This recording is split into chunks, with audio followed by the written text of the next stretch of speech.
Halo, berjumpa lagi dengan aku Raju. Pada episode kali ini, aku akan memperkenalkan perangkat lunak yang akan digunakan selama Cineclass Editing.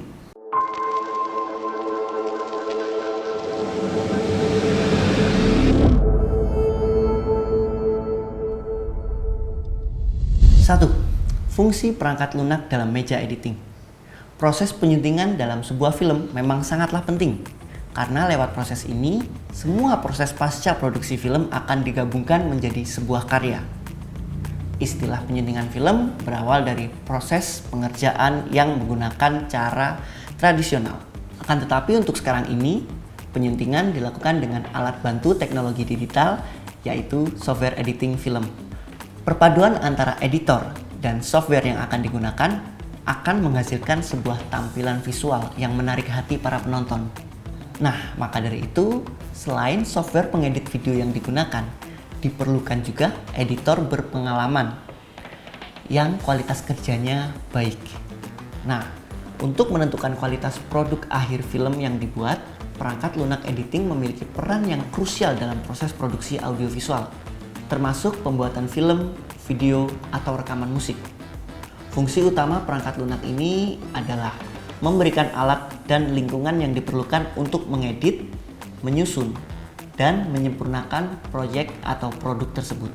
Kedua, jenis-jenis perangkat lunak standar industri. Nah, setelah sudah mengetahui fungsi perangkat lunak atau software editing, lantas kita akan menggunakan aplikasi apa ya? Aplikasi yang mana? Dari jenisnya sih ada banyak sekali.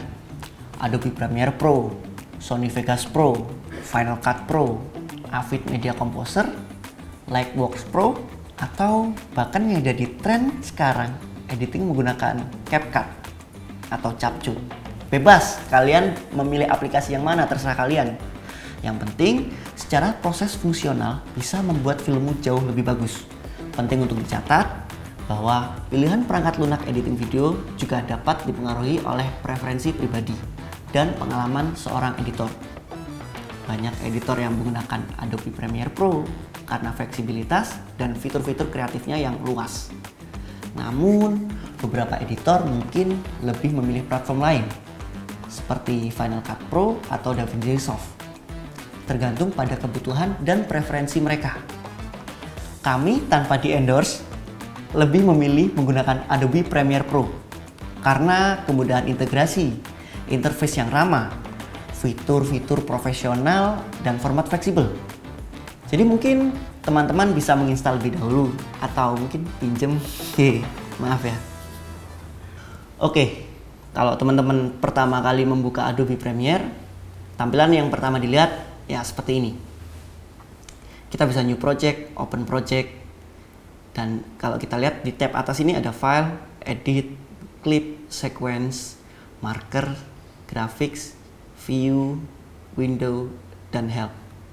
Nah, ini nanti akan kita, ya nggak begitu detail sih, tapi nanti kita bahas satu persatu. Pasti kita harus new project dulu, dan kita kasih nama, contohnya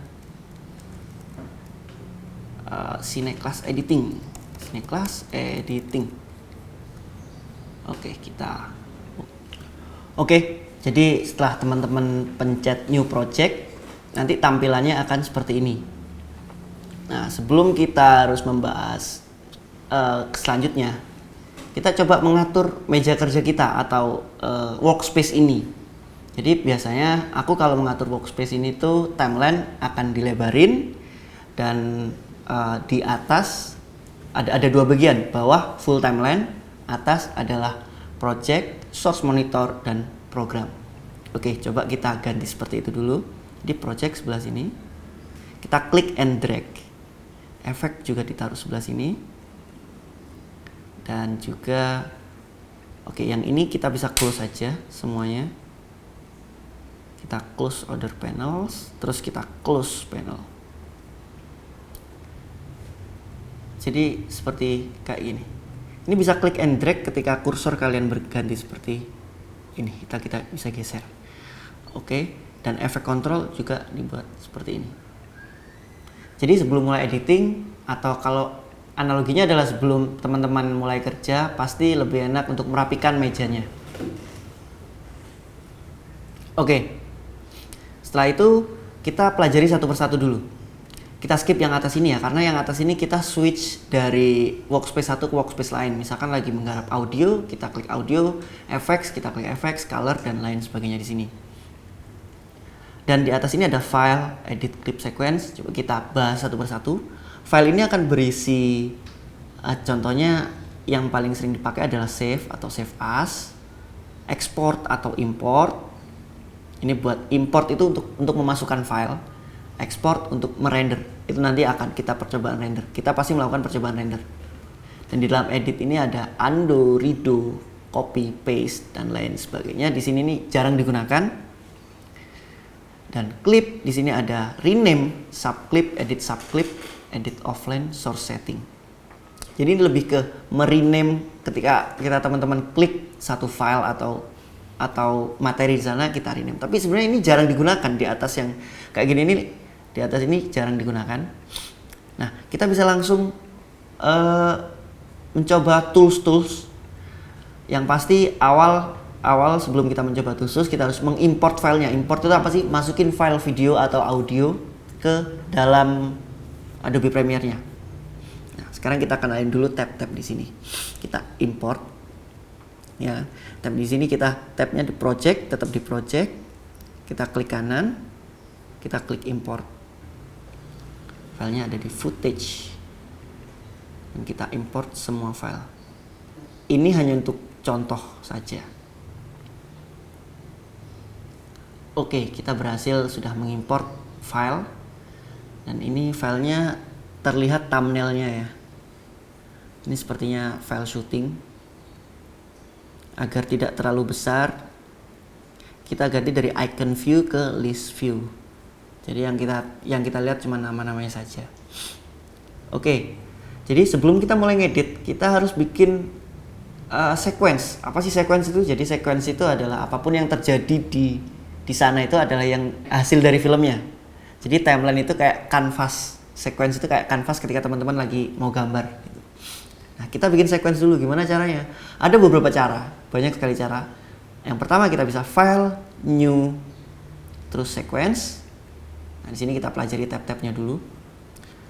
Jadi sebenarnya dari Premiere sendiri itu udah ada preset-preset. Dari sini dari kamera ARRI yang 1080p, dari AVC Intra dan lain sebagainya. Tapi biasa yang aku lakukan itu lebih ke ini, aku ke settings, langsung dari sequence preset ini ke tab settings, terus langsung ke custom. Jadi kita bisa mengcustom dan menyesuaikan seperti yang kita inginkan. Time base 25 frames per second. Jadi time base-nya itu frame rate atau bisa kita sebut frame rate. Jadi frame rate itu ntar teman-teman bisa lihat di bagian properties dalam videonya. Itu pasti ada FPS-nya berapa. Dan frame size ini mau Full HD, 4K atau dan lain sebagainya lah. Bisa teman-teman atur sendiri di sini. Contohnya kita di sini ngatur 1920 kali 1080p. Oke. Dan pixel aspek rasionya ini diusahakan square pixel. Dan fields-nya no fields atau progresif.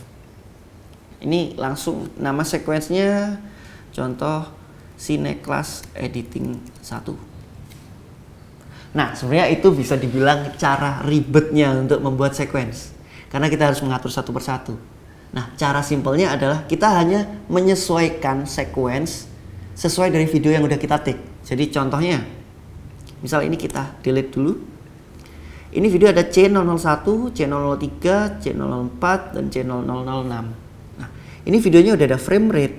Di sini frame rate, terus ada video infonya di sini ini frame size.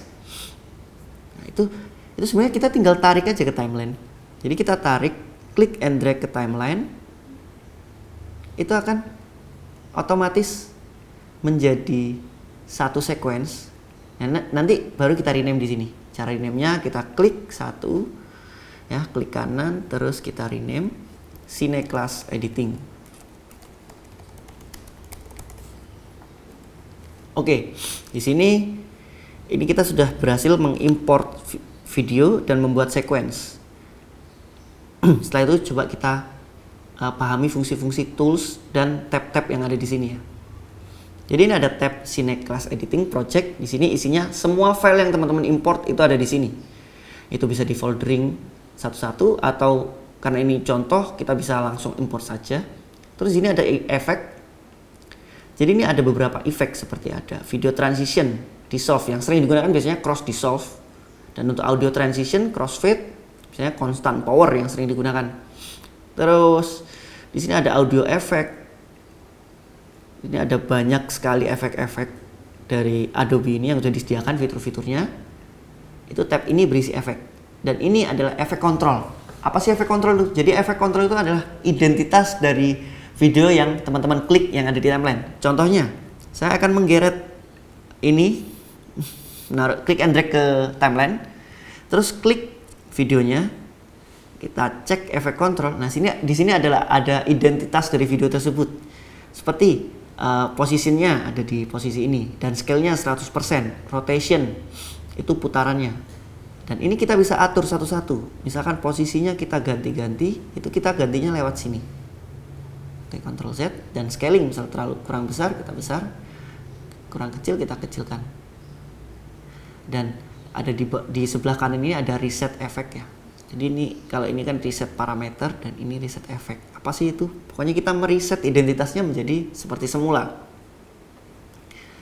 Jadi intinya adalah efek kontrol ini identitas dari video teman-teman. Oke, untuk selanjutnya ada source.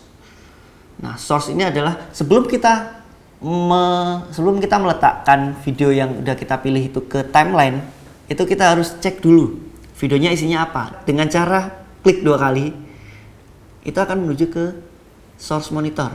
Jadi di sini kita bisa cek ini videonya tentang apa, videonya, identitas videonya, durasinya, dan video-video bagian mana, in point dan out point yang akan kita pakai.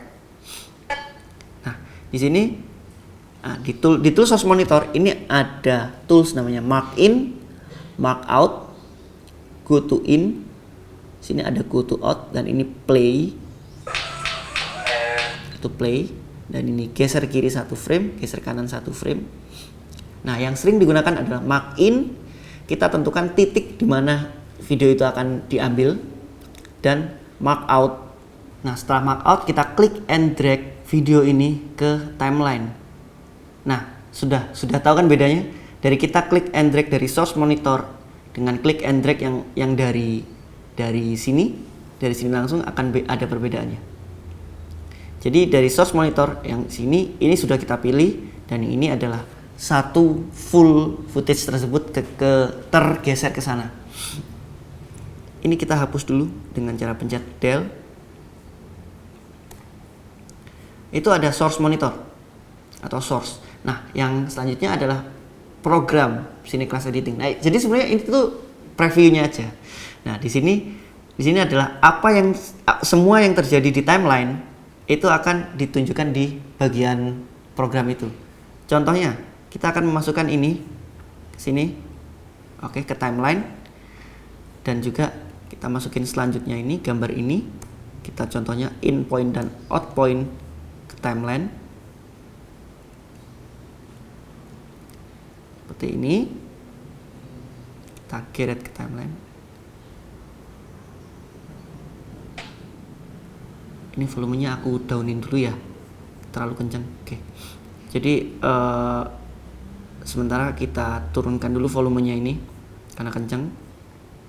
Kita turunkan volume dengan cara klik kanan audio gain, kita atur minus 20. Oke, sekarang kita lihat, kita play di sini.